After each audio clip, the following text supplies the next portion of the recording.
Assalamualaikum warahmatullahi wabarakatuh. Apa kabarnya anak-anak hari ini? Semoga selalu sehat dan dalam lindungan Allah Subhanahu wa Ta'ala. Hari ini kita akan belajar bina fikih. Materi yang akan Ibu sampaikan ada 3. Yang pertama, pengertian sholat. Yang kedua, syarat sholat. Yang ketiga, rukun sholat. Yuk simak materi dari Ibu. Tetap semangat. Sholat fardu. Ayo, siapa yang tahu sholat fardu itu ada berapa? Yang bisa jawab angkat tangan. Iya betul, sholat fardu itu ada 5. Yang pertama ada sholat subuh. Yang kedua zuhur. Yang ketiga asar. Yang keempat maghrib. Dan yang kelima isya. Siapa yang di sini yang sudah tahu pengertian dari sholat menurut bahasa dan sholat menurut istilah? Siapa yang tahu? Kalau belum tahu, yuk simak materi dari Ibu. Selamat menyaksikan. Oke baik, selanjutnya adalah kita akan membahas tentang pengertian sholat fardu. Apa sih Bu yang dimaksud dengan sholat fardu? Menurut bahasa, sholat adalah doa atau memohon. Sementara menurut istilah, sholat adalah bentuk ibadah kepada Allah Subhanahu wa Ta'ala. Nah, itu tadi pengertian dari sholat menurut bahasa dan sholat menurut istilah. Yuk kita ulangi lagi. Sholat menurut bahasa adalah doa atau memohon. Dan sholat menurut istilah itu adalah bentuk ibadah kita kepada Allah Subhanahu wa Ta'ala. Oke, kalian sambil membaca nanti jangan lupa juga dihafal ya, supaya pada saat ditanya nanti kalian sudah paham. Oke? Nah, materi yang kedua itu adalah syarat sholat. Siapa yang belum tahu pengertian dari syarat sholat? Ibu kasih tahu ya. Syarat sholat adalah hal-hal yang harus dipenuhi sebelum melaksanakan sholat. Syarat sholat itu terbagi menjadi 2. Yang pertama, syarat wajib sholat, dan yang kedua syarat sah sholat. Jika salah satu syarat sah sholat tidak dipenuhi, maka sholat kita tidak sah. Yuk kita bahas syarat sholat itu ada apa saja. Yang pertama ya, yang pertama itu adalah syarat wajib sholat.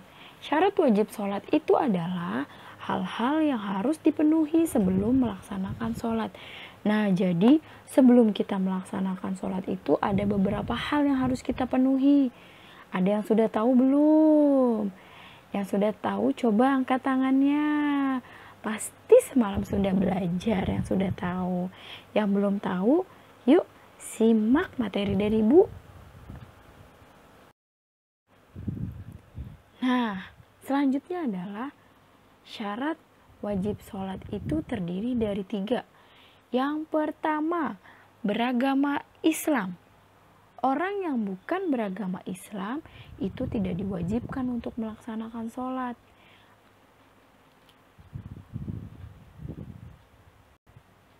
Nah, apabila orang yang beragama bukan Islam itu melaksanakan sholat, maka sholatnya itu tidak sah dan tidak mendapatkan pahala dari Allah. Nah, yang kedua itu ada balik. Balik apa Bu? Nah, balik itu artinya sudah dewasa. Meskipun kalian itu masih anak-anak, belum wajib melaksanakan sholat fardu, tapi sebaiknya kalian itu belajar dan membiasakan diri untuk melaksanakan sholat fardu. Karena kenapa? Karena Walaupun kita belajar, kita tetap mendapatkan pahala dari Allah. Selain kita mendapatkan pahala, orang tua kita juga akan mendapatkan pahala. Karena kenapa? Karena orang tua kita itu yang telah mengajarkan kita untuk selalu sholat 5 waktu. Nah, nanti pada saat kalian remaja, kalian dapat melaksanakan sholatnya itu dengan benar. Yang ketiga itu ada berakal sehat. Berakal sehat itu apa Bu maksudnya? Orang yang tidak sadar atau gila itu sholatnya tidak diterima. Jadi sholat yang diterima sama Allah itu adalah sholat dalam keadaan sadar. Jadi orang yang tidak sadar atau orang gila itu sholatnya tidak diterima. Seperti itu. Yang kedua, syarat sah sholat. Syarat sah sholat adalah segala sesuatu yang harus dipenuhi sebelum mengerjakan sholat. Nah, jadi sebelum melaksanakan sholat itu, kita harus mengetahui apa saja sih syarat sah sholat. Yuk simak selanjutnya. Selanjutnya adalah syarat sah sholat. Siapa yang di sini yang sudah tahu apa saja yang termasuk dalam syarat sah sholat? Nah, yang A, suci badan, pakaian, dan tempat sholat dari najis. Jadi, sebelum kita sholat, badan, pakaian, dan tempat sholat kita itu harus bersih dari najis. Badan kita harus sudah bersih, sudah mandi, dan pakaian kita juga harus sudah dicuci, sudah wangi. Yang B, suci dari hadas besar dan hadas kecil. Apabila kalian habis BAB atau BAK, terus kalian mau sholat, nah sebaiknya kalian bersihkan dulu, kemudian kalian berwudu. Nah, barulah kalian melaksanakan sholat. Selanjutnya adalah yang C, menutup aurat.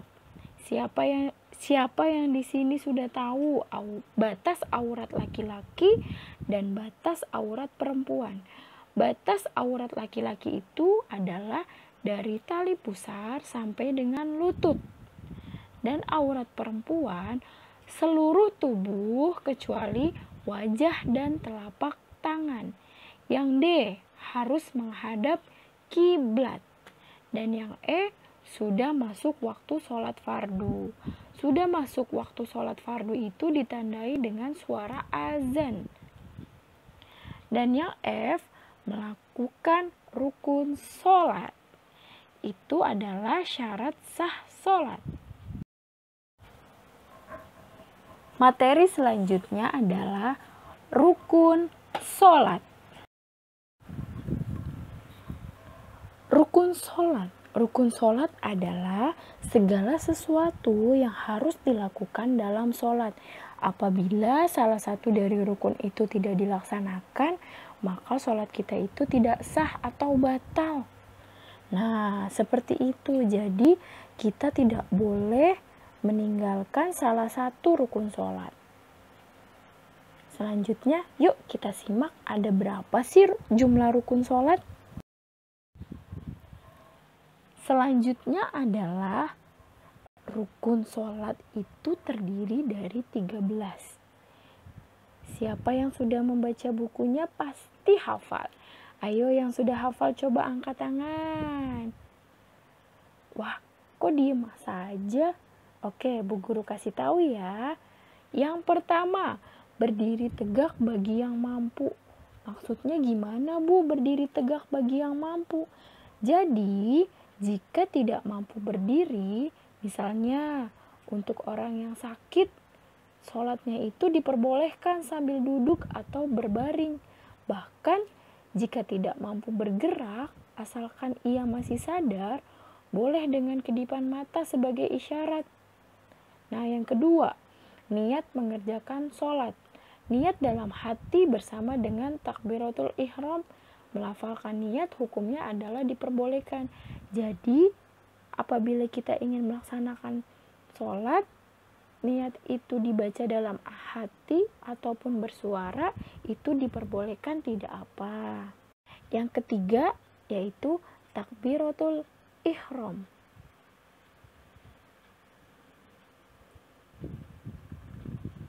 Takbiratul ihram yaitu membaca Allahu Akbar pada permulaan mengerjakan sholat sambil mengangkat kedua tangan.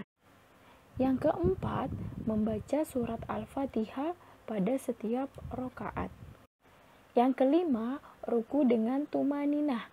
Tumaninah itu artinya apa, Bu? Tumaninah itu artinya berhenti sebentar dengan tenang. Dan yang keenam, iktidal dengan tumaninah. Yang ketujuh, sujud 2 kali dengan tumaninah. Yang kedelapan, duduk di antara 2 sujud dengan tumaninah. Yang kesembilan, duduk tasyahud akhir dengan tumaninah. Yang ke-10, membaca bacaan tasyahud akhir. Dan yang ke-11, membaca sholawat atas Nabi Muhammad SAW pada tasyahud akhir. Yang ke-12, membaca salam. Salam pertama itu menengoknya ke kanan, bukan ke kiri ya.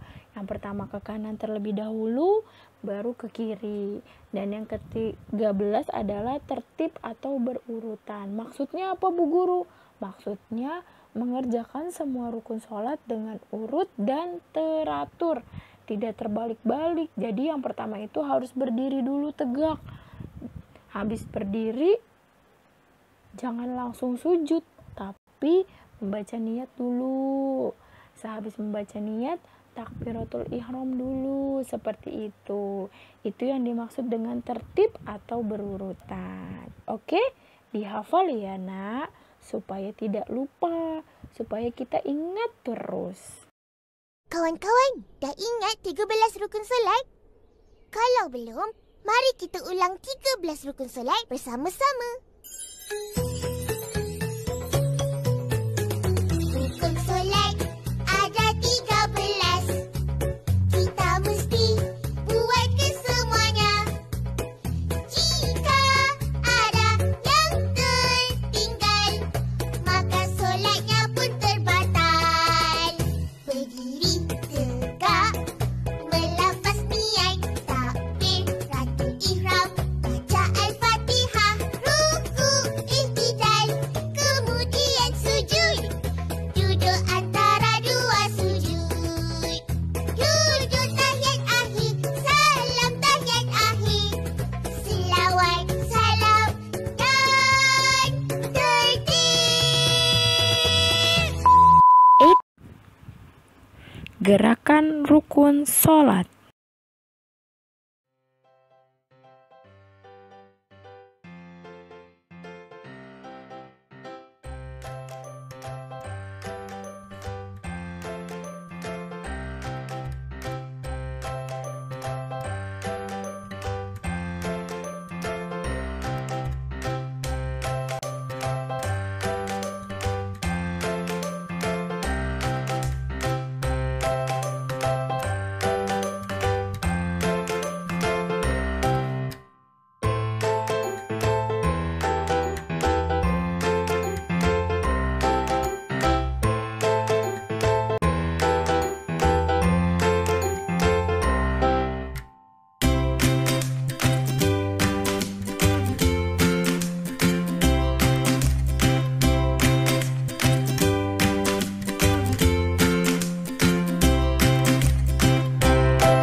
Setelah kalian selesai menyaksikan video dari Ibu,